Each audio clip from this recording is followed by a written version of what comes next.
One legacy of America's nuclear weapons program is an incredible ongoing cost in tax dollars. Beginning with the Cold War, the U.S. produced tens of thousands of warheads at a cost of trillions of dollars. Today, we spend hundreds of billions to clean up waste from the sites that manufacture the nuclear materials, and even more to pay those exposed to health risks working at the sites. As we follow the money, Josie Sturman finds allegations that a lot of that tax money isn't being spent wisely. Our B-29s dropped 2 atomic bombs. It was the bomb that helped end World War II, the second and last nuclear device to be used in war. Codenamed Fat Man, the plutonium used to bomb Nagasaki was produced at the government's top-secret Hanford nuclear site in Washington state. 72 years later, Hanford is still dealing with its nuclear legacy. When I look at the Hanford site, what I see is not only the worst contaminated facility in the United States, and certainly one of the top 10 in the world.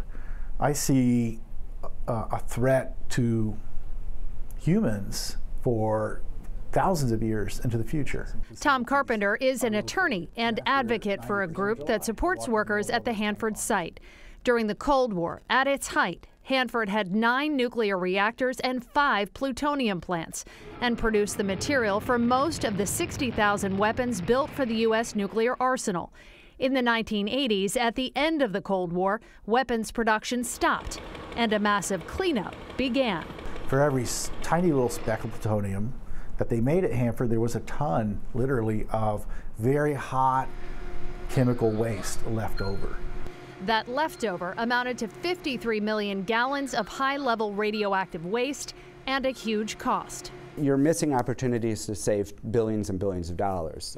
David Trimble oversees nuclear and environmental cleanup projects for the Government Accountability Office. The office is calling out the Department of Energy in its 2017 high-risk report, which targets key programs vulnerable to fraud, waste, and in this case, what it calls mismanagement. The DOE crossed its radar for its enormous cleanup tab, $372 billion just last year.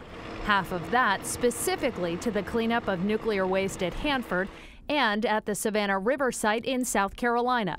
The Savannah River site was built after Hanford to enrich uranium for atomic weapons. DOE is not taking a risk-informed approach to its cleanup mission, both within a site and across the sites across the nation. What does that mean? Bottom line, it means for the dollars you're spending, you're not buying down the greatest risk. It's an issue the GAO says it's been pointing out since the mid-90s, calling for more consistency and more oversight to focus cleanup dollars on the biggest threats to the environment and people.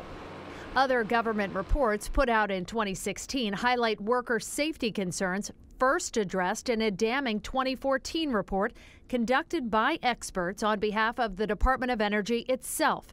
That report issued 46 recommendations designed to reduce the risk to workers who breathe in chemical vapors at the site. Do you really feel like this ruined your life? Well, every day I struggle to breathe. Every day I wake up and I have to use my breathing machine.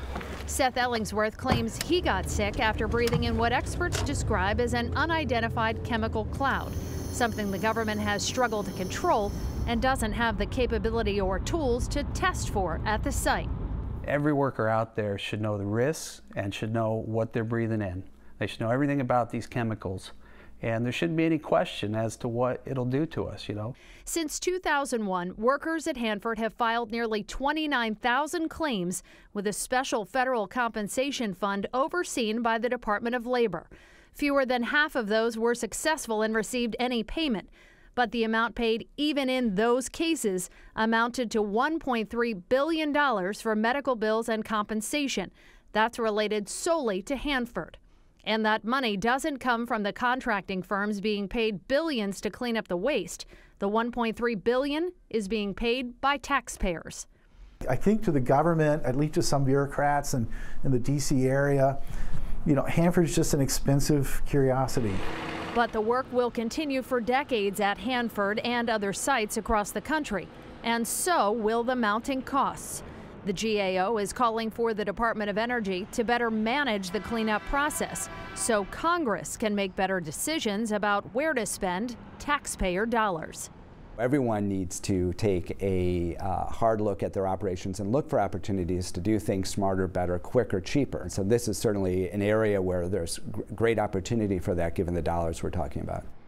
The GAO says no one knows what the true cost will be to finish the cleanup years down the road. The Energy Department says part of the challenge in managing the cleanup costs are the rules put in place after all the waste was created that now tie their hands on how to get rid of it.